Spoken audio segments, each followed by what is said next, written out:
Part 2, Chapter 4 of Crime and Punishment by Fyodor Dostoevsky. Zossimov was a tall, fat man with a puffy, colorless, clean-shaven face and straight flaxen hair. He wore spectacles and a big gold ring on his fat finger. He was 27. He had on a light grey fashionable loose coat, light summer trousers, and everything about him loose, fashionable, and spick and span. His linen was irreproachable, his watch chain was massive. In manner he was slow and, as it were, nonchalant, and at the same time studiously free and easy. He made efforts to conceal his self-importance, but it was apparent at every instant. All his acquaintances found him tedious, but said he was clever at his work. "I've been to see you twice today, brother. You see he's come to himself," cried Razumihin. I see. And how do we feel now, eh?" said Zossimov to Raskolnikov. Watching him carefully, and sitting down at the foot of the sofa, he settled himself as comfortably as he could. "He is still depressed," Razumihin went on. "We've just changed his linen, and he almost cried." "That's very natural. You might have put it off if he did not wish it. His pulse is first rate. Is your head still aching, eh?" "I am perfectly well," Raskolnikov declared positively and irritably. He raised himself on the sofa and looked at them with glittering eyes, but sank back onto the pillow at once and turned to the wall. Zossimov watched him intently. "Very good. Going on all right," he said lazily. "Has he eaten anything?" They told him and asked what he might have. "Oh, he may have anything. Soup, tea, mushrooms and cucumbers, of course, you must not give him. He'd better not have meat either, and... but no need to tell you that." Razumihin and he looked at each other. "No more medicine or anything. I'll look at him again to-morrow. Perhaps to-day even, but never mind." "To-morrow evening I shall take him for a walk," said Razumihin. "We are going to the Yusupov garden and then to the Palais de Cristal." "I would not disturb him to-morrow at all, but I don't know, a little maybe, but we'll see. Ah, what a nuisance. I've got a house-warming party to-night. It's only a step from here. Couldn't he come? He could lie on the sofa. You are coming," Razumihin said to Zossimov. "Don't forget, you promised." "All right, only rather later. What are you going to do?" "Oh, nothing. Tea, vodka, herrings. There will be a pie. Just our friends." "And who?" "All neighbours here, almost all new friends, except my old uncle, and he is new too. He only arrived in Petersburg yesterday to see to some business of his. We meet once in 5 years." "What is he?" "He's been stagnating all his life as a district postmaster. Gets a little pension. He is 65, not worth talking about. But I am fond of him. Porfiry Petrovitch, the head of the investigation department here. But you know him." "Is he a relation of yours too?" "A very distant one. But why are you scowling? Because you quarrelled once. Won't you come then?" "I don't care a damn for him." "Well, so much the better. Well, there will be some students. A teacher, a government clerk, a musician, an officer, and Zametov. Do tell me, please, what you or he," Zossimov nodded at Raskolnikov, "can have in common with this Zametov." "Oh, you particular gentleman! Principles! You are worked by principles, as it were by springs. You won't venture to turn round on your own account. If a man is a nice fellow, that's the only principle I go upon. Zametov is a delightful person." "Though he does take bribes." "Well, he does, and what of it? I don't care if he does take bribes," Razumihin cried with unnatural irritability. "I don't praise him for taking bribes. I only say he is a nice man in his own way. But if one looks at men in all ways, are there many good ones left? Why, I am sure I shouldn't be worth a baked onion myself, perhaps with you thrown in." "That's too little. I'd give 2 for you." "And I wouldn't give more than 1 for you. No more of your jokes. Zametov is no more than a boy. I can pull his hair, and one must draw him and not repel him. You'll never improve a man by repelling him, especially a boy. One has to be twice as careful with a boy. Oh, you progressive dullards! You don't understand. You harm yourselves running another man down. But if you want to know, we really have something in common." "I should like to know what." "Why, it's all about a house painter. We are getting him out of a mess. Though indeed there's nothing to fear now, the matter is absolutely self-evident. We only put on steam." "A painter?" "Why, haven't I told you about it? I only told you the beginning then, about the murder of the old pawnbroker woman. Well, the painter is mixed up in it." "Oh, I heard about that murder before and was rather interested in it. Partly, for one reason, I read about it in the papers too." "Lizaveta was murdered too," Nastasya blurted out, suddenly addressing Raskolnikov. She remained in the room all the time, standing by the door listening. "Lizaveta," murmured Raskolnikov, hardly audible. "Lizaveta, who sold old clothes. Didn't you know her? She used to come here. She mended a shirt for you too." Raskolnikov turned to the wall, where in the dirty yellow paper he picked out one clumsy white flower with brown lines on it, and began examining how many petals there were in it, how many scallops in the petals and how many lines on them. He felt his arms and legs as lifeless as though they had been cut off. He did not attempt to move, but stared obstinately at the flower. "But what about the painter?" Zossimov interrupted Nastasya's chatter with marked displeasure. She sighed and was silent. "Why, he was accused of the murder," Razumihin went on hotly. "Was there evidence against him then?" "Evidence indeed! Evidence that was no evidence, and that's what we have to prove. It was just as they pitched on those fellows, Koch and Pestryakov, at first. Foo! How stupidly it's all done! It makes one sick, though it's not one's business. Pestryakov may be coming to night.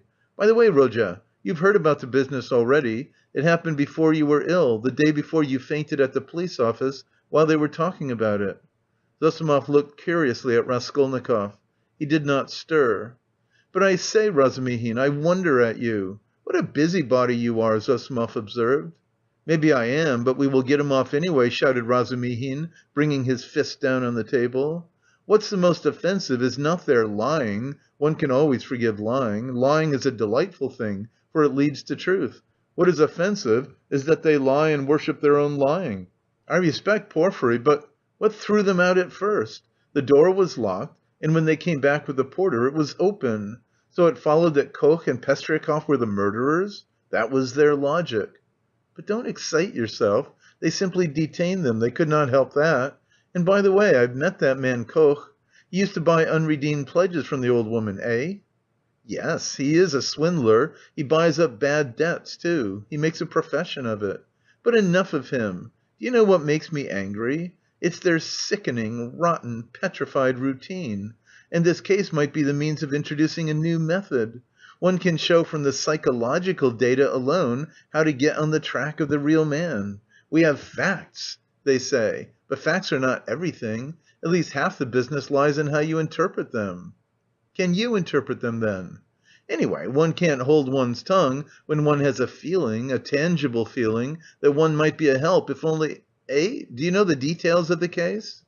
"I am waiting to hear about the painter." "Oh, yes. Well, here's the story. Early on the third day after the murder, when they were still dandling Koch and Pestryakov, though they accounted for every step they took and it was as plain as a pikestaff, an unexpected fact turned up. A peasant called Dushkin, who keeps a dram shop facing the house, brought to the police office a jeweller's case containing some gold earrings, and told a long rigmarole. The day before yesterday, just after 8 o'clock, mark the day and the hour, a journeyman house painter, Nikolay, who had been in to see me already that day, brought me this box of gold earrings and stones, and asked me to give him 2 roubles for them. When I asked him where he got them, he said that he picked them up in the street. I did not ask him anything more, I am telling you Dushkin's story. I gave him a note, a rouble that is, for I thought if he did not pawn it with me, he would with another. It would all come to the same thing, he'd spend it on drink, so the thing had better be with me. The further you hide it, the quicker you will find it, and if anything turns up, if I hear any rumours, I'll take it to the police. Of course that's all taradiddle, he lies like a horse, for I know this Dushkin. He is a pawnbroker and a receiver of stolen goods, and he did not cheat Nikolay out of a 30-rouble trinket in order to give it to the police. He was simply afraid. But no matter, to return to Dushkin's story. I've known this peasant, Nikolay Dementyov, from a child. He comes from the same province and district of Zaraïsk, we are both Ryazan men. And though Nikolay is not a drunkard, he drinks, and I knew he had a job in that house, painting, working with Dmitri, who comes from the same village too. As soon as he got the rouble, he changed it, had a couple of glasses, took his change and went out. But I did not see Dmitri with him then. And the next day I heard that someone had murdered Alyona Ivanovna and her sister Lizaveta Ivanovna with an axe. I knew then, and I felt suspicious about the earrings at once, for I knew the murdered woman lent money on pledges. I went to the house, and began to make careful inquiries without saying a word to anyone. First of all I asked, "Is Nikolai here?" Dmitri told me that Nikolai had gone off on the spree. He had come home at daybreak drunk, stayed in the house about 10 minutes, and went out again. Dmitri didn't see him again, and is finishing the job alone. And their job is on the same staircase as the murder, on the second floor. When I heard all that, I did not say a word to anyone. That's Dushkin's tale. But I found out what I could about the murder, and went home feeling as suspicious as ever. And at 8 o'clock this morning, that was the third day, you understand, I saw Nikolai coming in, not sober, though not to say very drunk. He could understand what was said to him. He sat down on the bench and did not speak. There was only one stranger in the bar, and a man I knew asleep on a bench, and our two boys. "Have you seen Dmitri?" said I. "No, I haven't," said he. "And you've not been here either?" "Not since the day before yesterday," said he. "And where did you sleep last night?" "In Peski, with the Kolomensky men." "And where did you get those earrings?" I asked. "I found them in the street." And the way he said it was a bit queer. He did not look at me. "Did you hear what happened that very evening, at that very hour, on that same staircase?" said I. "No," said he, "I had not heard." And all the while he was listening, his eyes were starting out of his head, and he turned as white as chalk. I told him all about it, and he took his hat and began getting up. I wanted to keep him. "Wait a bit, Nikolai," said I. "Won't you have a drink?" And I signed to the boy to hold the door, and I came out from behind the bar, but he darted out and down the street to the turning at a run. I have not seen him since. Then my doubts were at an end. It was his doing, as clear as could be. "I should think so," said Zossimov. "Wait, hear the end. Of course they sought high and low for Nikolai. They detained Dushkin and searched his house. Dmitri, too, was arrested. The Kolomensky men also were turned inside out. And the day before yesterday they arrested Nikolai in a tavern at the end of the town. He had gone there, taken the silver cross off his neck, and asked for a dram for it. They gave it to him. A few minutes afterwards the woman went to the cowshed, and through a crack in the wall she saw in the stable adjoining he had made a noose of his sash from the beam, stood on a block of wood, and was trying to put his neck in the noose. The woman screeched her hardest. People ran in. 'So that's what you are up to!' 'Take me,' he says, 'to such and such a police office. I'll confess everything.' Well, they took him to that police station, that is here, with a suitable escort. So they asked him this and that, how old he is, 22, and so on. At the question, 'When you were working with Dmitri, didn't you see anyone on the staircase at such and such a time?' Answer: 'To be sure, folks may have gone up and down, but I did not notice them.' 'And didn't you hear anything, any noise, and so on?' 'We heard nothing special.' 'And did you hear, Nikolai, that on the same day widow so-and-so and her sister were murdered and robbed?' 'I never knew a thing about it. The first I heard of it was from Afanasy Pavlovitch the day before yesterday.' 'And where did you find the earrings?' 'I found them on the pavement.' 'Why didn't you go to work with Dmitri the other day?' 'Because I was drinking.' 'And where were you drinking?' 'Oh, in such and such a place.' 'And why did you run away from Dushkin's?' 'Because I was awfully frightened.' 'What were you frightened of?' 'That I should be accused.' 'How could you be frightened if you felt free from guilt?' Now, Zossimov, you may not believe me, that question was put literally in those words. I know it for a fact. It was repeated to me exactly. What do you say to that?" "Well, anyway, there's the evidence." "I am not talking of the evidence now. I am talking about that question, of their own idea of themselves. Well, so they squeezed and squeezed him, and he confessed. I did not find it in the street, but in the flat where I was painting with Dmitri." "And how was that?" "Why, Dmitri and I were painting there all day, and we were just getting ready to go, and Dmitri took a brush and painted my face, and he ran off and I after him. I ran after him, shouting my hardest, and at the bottom of the stairs I ran right against the porter and some gentlemen, and how many gentlemen were there I don't remember, and the porter swore at me, and the other porter swore too, and the porter's wife came out and swore at us too. And a gentleman came into the entry with a lady, and he swore at us too, for Dmitri and I lay right across the way. I got hold of Dmitri's hair and knocked him down and began beating him, and Dmitri too caught me by the hair and began beating me. But we did it all not for temper, but in a friendly way, for sport. And then Dmitri escaped and ran into the street, and I ran after him. But I did not catch him, and went back to the flat alone. I had to clear up my things. I began putting them together, expecting Dmitri to come, and there in the passage, in the corner by the door, I stepped on the box. I saw it lying there wrapped up in paper. I took off the paper, saw some little hooks, undid them, and in the box were the earrings. "Behind the door? Lying behind the door? Behind the door?" Raskolnikov cried suddenly, staring with a blank look of terror at Razumihin, and he slowly sat up on the sofa, leaning on his hand.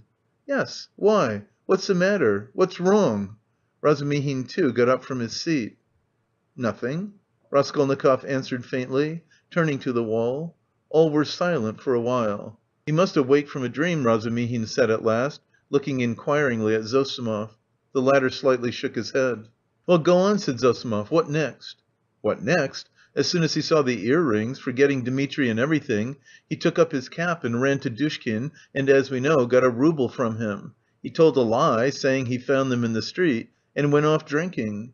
He keeps repeating his old story about the murder. I know nothing of it, never heard of it till the day before yesterday." "And why didn't you come to the police till now?" "I was frightened." "And why did you try to hang yourself?" "From anxiety." "What anxiety?" "That I should be accused of it." "Well, that's the whole story. And now what do you suppose they deduced from that?" "Why, there's no supposing. There's a clue, such as it is, a fact. You wouldn't have your painter set free?" "Well, now they've simply taken him for the murderer. They haven't a shadow of doubt." "That's nonsense. You are excited. But what about the earrings? You must admit that if on the very same day and hour earrings from the old woman's box have come into Nikolay's hands, they must have come there somehow. That's a good deal in such a case." "How did they get there? How did they get there?" cried Razumihin. "How can you, a doctor, whose duty it is to study man and who has more opportunity than anyone else for studying human nature, how can you fail to see the character of the man in the whole story? Don't you see at once that the answers he has given in the examination are the holy truth? They came into his hands precisely as he has told us. He stepped on the box and picked it up." "The holy truth? But didn't he own himself that he told a lie at first?" "Listen to me. Listen attentively. The porter and Koch and Pestryakov and the other porter and the wife of the first porter and the woman who was sitting in the porter's lodge and the man Kryukov, who had just got out of a cab at that minute and went in at the entry with a lady on his arm, that is 8 or 10 witnesses, agree that Nikolay had Dmitri on the ground, was lying on him beating him, while Dmitri hung on to his hair beating him too. They lay right across the way, blocking the thoroughfare. They were sworn at on all sides, while they like children the very words of the witnesses were falling over one another, squealing, fighting, and laughing with the funniest faces, and chasing one another like children, they ran into the street. Now take careful note. The bodies upstairs were warm, you understand, warm when they found them. If they, or Nikolay alone, had murdered them and broken open the boxes, or simply taken part in the robbery, allow me to ask you one question. Do their state of mind, their squeals and giggles and scuffling at the gate, fit in with axes, bloodshed, fiendish cunning, robbery? They'd just killed them, not 5 or 10 minutes before, for the bodies were still warm, and at once leaving the flat open, knowing that people would go there at once, flinging away their booty, they rolled about like children, laughing and attracting general attention. And there are a dozen witnesses to swear to that." "Of course it is strange. It's impossible indeed, but—" "No, brother, no buts. And if the earrings being found in Nikolay's hands at the very day and hour of the murder constitutes an important piece of circumstantial evidence against him, although the explanation given by him accounts for it, and therefore it does not tell seriously against him, one must take into consideration the facts which prove him innocent, especially as they are facts that cannot be denied.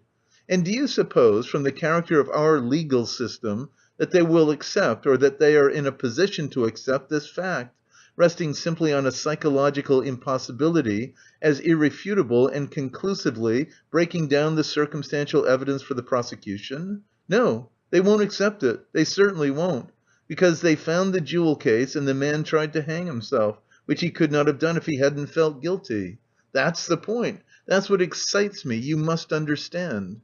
Oh, I see you are excited. Wait a bit. I forgot to ask you. What proof is there that the box came from the old woman?" "That's been proved," said Razumihin with apparent reluctance, frowning. "Koch recognized the jewel case and gave the name of the owner, who proved conclusively that it was his."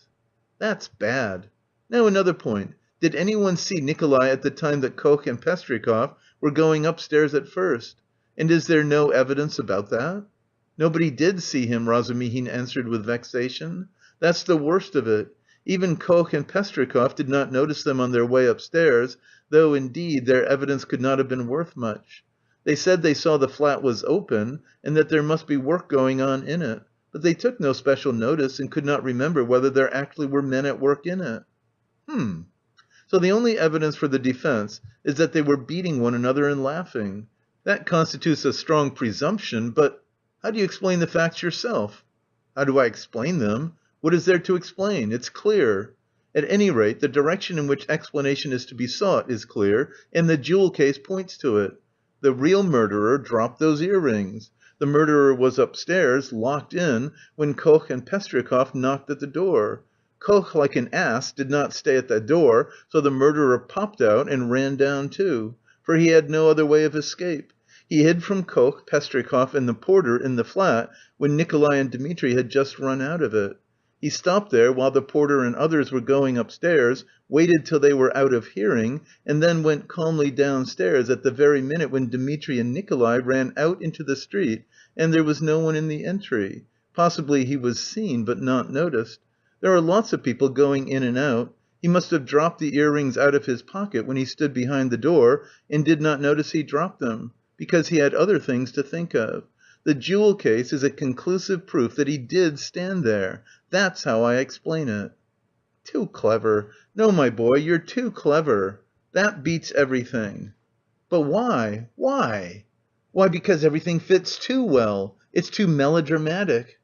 "Ach!"